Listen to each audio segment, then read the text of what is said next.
United Health Group is simplifying healthcare by investing in tools to help patients know more and pay less. These tools help patients find providers and compare costs and save hundreds of dollars annually. Learn more at unitedhealthgroup.com/commitment. At Nature's Bounty, the belief is simple. You already have a brilliant body. Supplements just help support your journey. For over 50 years, Nature's Bounty has offered vitamins and supplements to help you eat, sleep, thrive, repeat. From magnesium glycinate for heart and muscle support to hair growth capsules for fuller, thicker hair. And probiotics with 20 billion live cultures for digestion.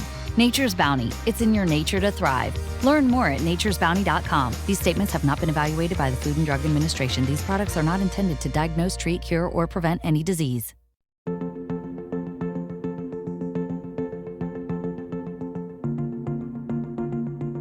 Cancer remains one of the most common diagnoses in the U.S. today.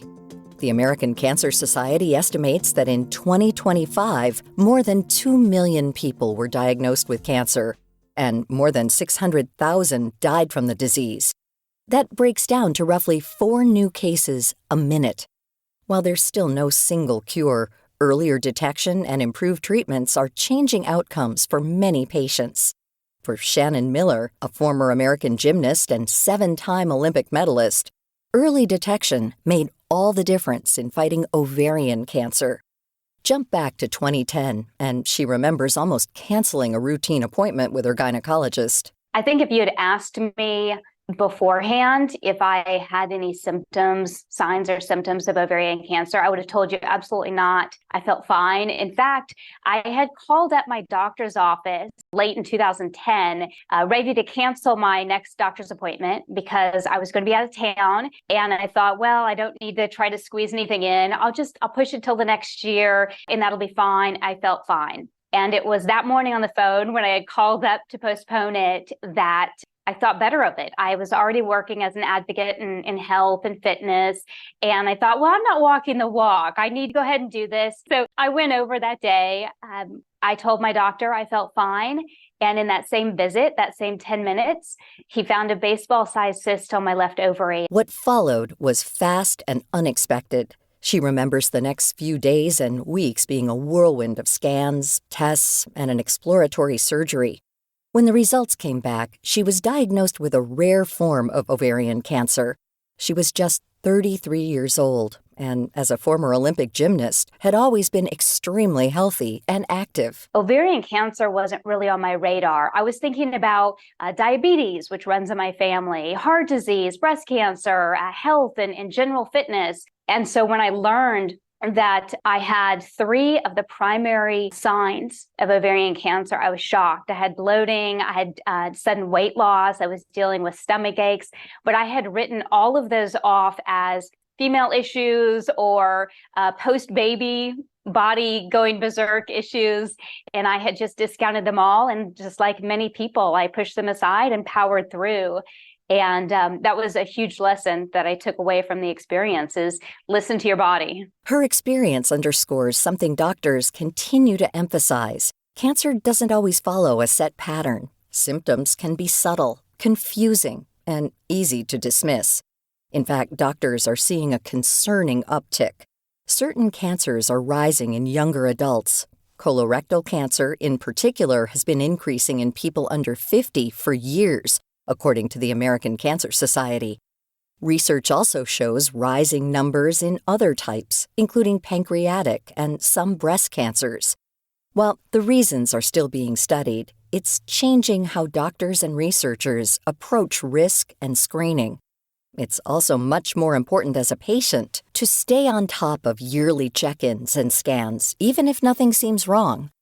Miller says she might not have caught her cancer as early if she had skipped that last-minute appointment. We are not going to know the signs and symptoms for every issue out there. But what we can do is get to our regular doctor's appointments and screenings, listen to our body so that when something does seem off, we're able to advocate for ourselves, go in, speak up when something feels off. And I think making a list is so important. It's something that I've started to do because a lot of times we'll have issues, but then they go away and we forget about them. But if we write it down, the next time we go to see our doctor, you can actually look back at the list and you can say, you know what? I had 10 stomach aches within the last month. That doesn't seem quite right. Thankfully for Miller, the discovery and treatment came quickly. However, this isn't the case for everyone. Some patients have to advocate for themselves and push for additional testing. Others might have to endure a long wait time to be seen, or may need more scans to get a definitive answer. It is really important to be your own best health advocate. Nobody knows your body better than you. You know when something doesn't feel off. So I'm a big proponent of making sure that you have that discussion with your physician. Have the discussion again if you need to. And any doctor out there should tell you it's okay to get a second opinion. It's okay to get a third opinion. That means more information. It means more education for you and making sure that you're getting the right treatment. And at the end of the day, that's what's the most important thing. In Miller's case, her treatment plan meant an aggressive chemotherapy regimen to fight her ovarian cancer head on. My oncologist was so upfront about what was to be expected. I would definitely lose my hair in the first 2 weeks. There was going to be GI issues. And I heard these things, but I don't know that they actually really sunk in until I started chemotherapy. And especially with the GI issues, it was by far the most challenging thing I had ever done. I had never known nausea or fatigue, dehydration, and the way that I did during chemo. During that time, her mindset changed.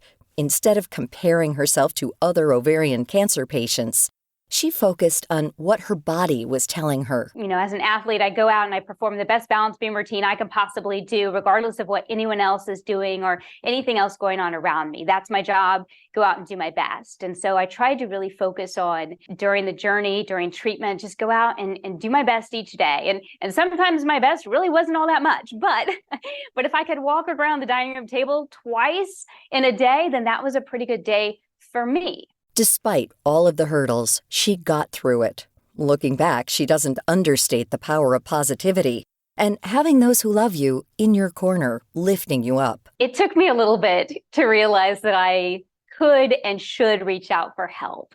When I was initially going through a lot of these GI issues, when chemo started, I kept it to myself. I didn't want to complain. I didn't want to be a burden. I didn't want to talk about how tired I was or how nauseous I felt. And yet I landed back in the hospital because of dehydration. And I think it was at that point that I realized not only could I not do this alone, but I didn't have to, that it was okay to reach out, that there was strength, not only in accepting help when offered, but there was strength in asking for help when needed. And I think that's when I started to really lean on friends and family, neighbors. Outside of family and friends, Miller also points to the role of community and strangers who've gone down a similar path. One such resource is an online support group, which can give added support and perspective during treatment and recovery. It's not just about during treatment. During treatment, I think oftentimes you do feel like you have a lot of teammates there. You've got your medical team. You do have friends and family and coworkers and people there. Everyone's on board. Everyone's pitching in to help. But I think a lot of times once you finish treatments, that's when a lot of us can feel very lost, very alone, because a lot of times those GI issues and those emotional and psychological, along with the physical issues, continue. And yet many times the team kind of falls off very naturally because treatment is finished. But that's when you need the team to continue to be there with you. And so that's when getting involved with these survivor groups, getting involved with nonprofits in your area, local, that are there to help is so important. And continuing to talk with your medical team to make sure that you're on top of all of kind of the tips and tricks that can help you feel better along the way, not just during treatment, but for long after. Today, Miller has been cancer-free for close to 15 years. She now uses her platform to encourage others to stay proactive about their health and pay attention to early warning signs. I'm making sure that I stay up with my screenings and my regular exams. And I'm now going twice a year, which is great. It's hard to go in and wonder, what if it's come back? But I think mentally I have come to the realization that if it comes back, I want to know at the earliest possible moment so that I can fight as hard as I possibly can. To learn more about this topic and our guest, Shannon Miller, head to viewpointsradio.org. Follow us at Viewpoints Radio on Instagram, X, and Facebook to support our show and find more behind the scenes. This story was written by our executive producer, Amirah Zaveri. Our studio manager is Jay Silvers. I'm Marty Peterson.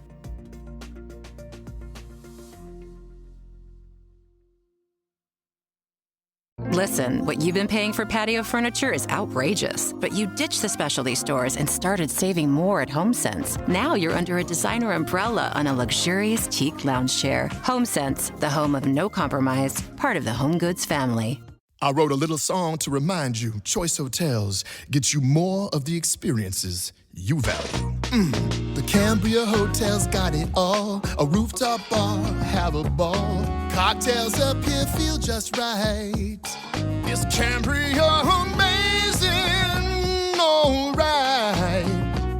Bring a date, your team, or even your mom. Book direct at choicehotels.com. See you on the roof. On any journey using Uber, it helps to know you're getting into the right car. PIN verification adds an extra step to make sure your ride is your ride. Before the trip begins, your app gives you a unique PIN. Just tell it to your driver, and they'll enter it in their app before the ride can start. Hey, what's your PIN? 2538. That way, you know you're in the right car taking the right trip, and your driver knows you're the right passenger. Make sure your ride is your ride with PIN verification from Uber. One more way Uber is putting safety at every turn. Learn more on the Uber app.